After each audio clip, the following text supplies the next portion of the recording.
Hi, President Trump. This is Dawn Murat. I just want to thank you for looking at my video and let you know that I'm a big supporter of yours, and I know that you're doing your absolute best to create an amazing cabinet in order to run our country for 8 years. And feel free to fire whoever you need to and hire new people. I know that you won't be squeamish about that.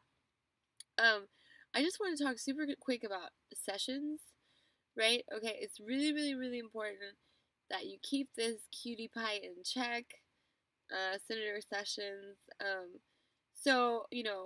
His whole stance on marijuana is, he made some jokes about it, and some have been, cutesy, whatever. But here's the real deal, though. This man testified in front of what it looked like Congress. Maybe it was just in front of a news station. Maybe I hope I'm forgetting. I hope it was just on the news. But he was saying that Lady Gaga told him that she was addicted to marijuana, or she had been addicted to marijuana. And he was taking that into deep account and analyzing it and thinking about maybe making some sort of policy decisions from that. But here's the thing. Lady Gaga is a fucking perpetual victim, okay? There's a lot of things that you could look at Lady Gaga. She's always getting horrible life-threatening viruses or issues with her lupus. She's always got some sort of head concussion or something. And she's wearing, masochist shoes through the airport that are like 6 feet tall and falling and break your ankle. Okay, she's kind of a mess. And, it's easy to go say I'm addicted to marijuana. But the actual fact of that, like if someone's actually addicted to methamphetamine or addicted to cocaine or addicted to heroin, these are big deals. This is a big deal. It changes the physiology of the body, changes the brain. Very hard to go back to non-addiction from those things. And marijuana is a great, great, great health benefit to people that are getting off of opiates. Is very important for people that are have in a lot of chronic pain or have back pain, but they don't want to get on opiates, or they want to get off of opiates and stay off of them. And there's so many medical uses for it. There's so many medical uses for it. And there's also just, the stress and anxiety use, which is very, very important. The strains now are not like the strains in the 60s and 70s where people would smoke some and they're fucking dead for a week, barely move or whatever. It's not like that anymore. Even when I was a kid, it was like that. You got stoned, you couldn't even move for 2 hours. It's not like that. The weed they have now, you can, put a little bit, smoke a little bit, and you can immediately, drive your car. You feel great. You feel fine, and you make better traffic decisions. Anyway, I know it sounds weird. I drive better but the amount people smoke of the strong stuff, of the good stuff now, it's not as, they don't smoke as much, and it's not that drop you in your chair type weed that it was, 20 years ago or 30 years ago when Sessions might have tried it when he was a kid. Okay, it's not the same thing. So if he's trying to outlaw it or do some sort of weirdness in on the federal level, have him try some good. Have what's his name? Not Tupac. Tupac's dead. Snoop Dogg. Have Snoop Dogg come. Maybe not Snoop Dogg for Sessions. Okay, have some sort of Kid Rock. Have Kid Rock come over. Kid Rock's super excited that he won, by the way. Have Kid Rock come by and bring some of the really good weed, and then just have Sessions smoke a teeny bit of it, and he'll notice, of a sativa, and he can do whatever he wants. He'll feel like $1 million, and he can get, he can get in the car, he can go fucking anywhere, and it doesn't barely affect anybody, and it's not addictive. If you do it for a week and then you don't do it, you're not having seizures like with alcoholics or with heroin addicts.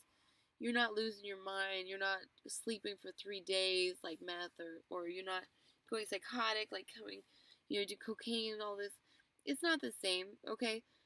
And I'm mad at Lady Gaga for even fucking walking around telling people that, but she's just a dramatic person. She's very, very dramatic. You can see, she made this whole video. When it happens to you, you won't know what it's like to be, date raped in your dorm until it happens to you.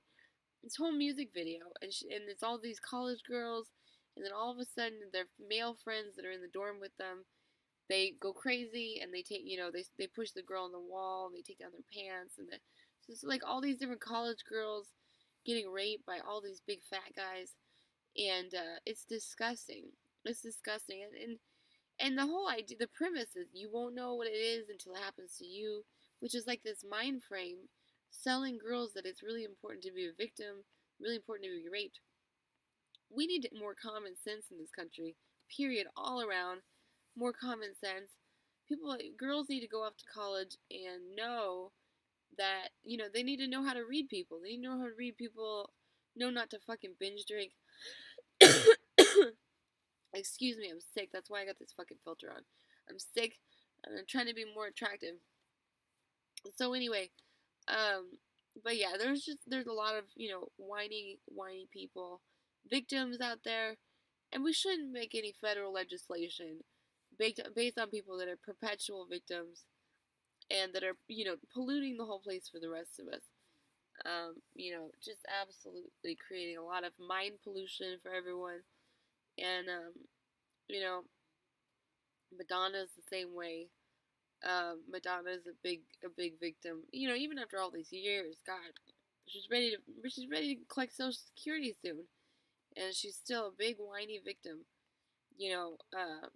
I just made a video about her, and she had Guy Ritchie get an adult circumcision at like 35 years old. Wouldn't marry him unless he got circumcised. It's disgusting.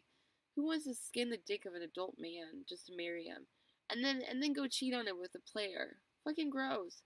But the world's filled with perpetual victims, America especially, and especially, privileged little, women and men, but there's a lot of people that are just, they don't make the connection. They complain all day and wonder why their life's not better.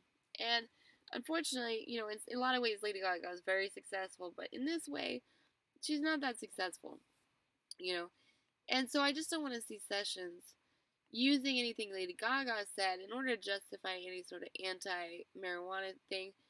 My real desire, my real belief is that we should legalize all drugs and have them regulated, every drug, because that's what Portugal did. Portugal legalized all drugs, and within one generation, they had gotten completely no young people, because the young people could see it and recognize it. They stopped being interested to try heroin or cocaine or meth.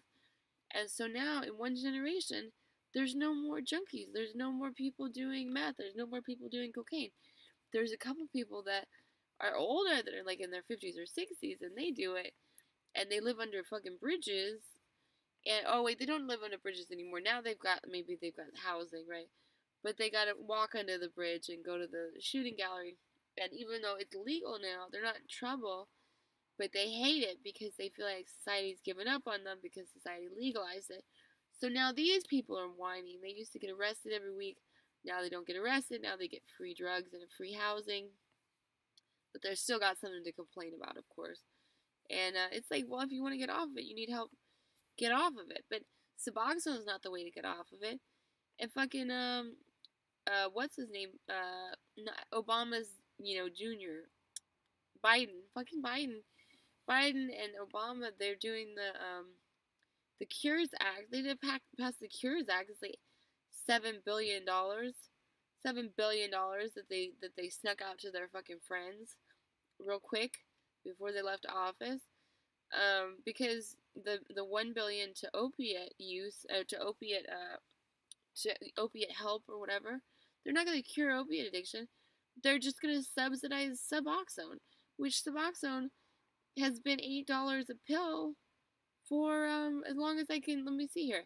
That drug came out in the 70s or 80s, and then they decided to make Suboxone, which was like an easier way to take it, went under your tongue, and they made it $8. They made it very expensive. Well, they kept it that way, and like in 2000 or 2008 or something, it was supposed to expire. They were supposed to be able to become generic. Well, they patented the thing. They patented it. So nobody else can make it. Only we can make it in this special way.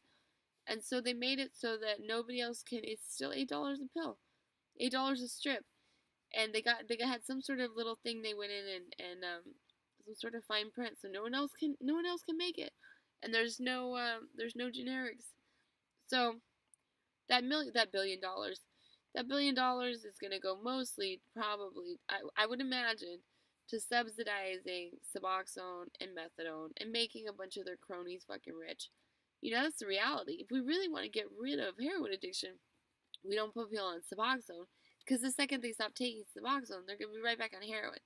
95% of the time, over and over and over, every friend I've ever had that got on Suboxone, including me, multiple times, after you get off of it, you're so sick, you might as well, and so you end up relapsing on heroin. It's impossible. It doesn't get anybody off heroin, not permanently. And unless they're on it for like a week. If they're on it for a week for a detox, that's one thing, okay, maybe. But on it long term, forget about it. Forget about it. The best thing we could do for addiction in this country would be to start testing out Ibogaine and legalizing it. Every time I've taken Ibogaine, I had to cross over into Mexico, and they've got some great programs in Mexico. But why don't we do it here? Why don't we do it here and find a way that we can have really nice clinics set up for people that have opiate problems, drug problems, alcohol problems? Mostly opiates. That's mostly what it does. But it works on lots of things. It works on PTSD. It works on all sorts of stuff. But anyway, my desire is to, if they're gonna pay $1 billion, right? It'd be nice if that $1 billion actually went to help people get off of drugs, instead of just lining people's fucking pockets in the pharmaceutical companies. These people are not good people. A lot of them are not good people. The Suboxone people, they found a way to keep their product $8 a pill for like 15, 20 years. I don't know. Maybe they're great people, but they're definitely rich people.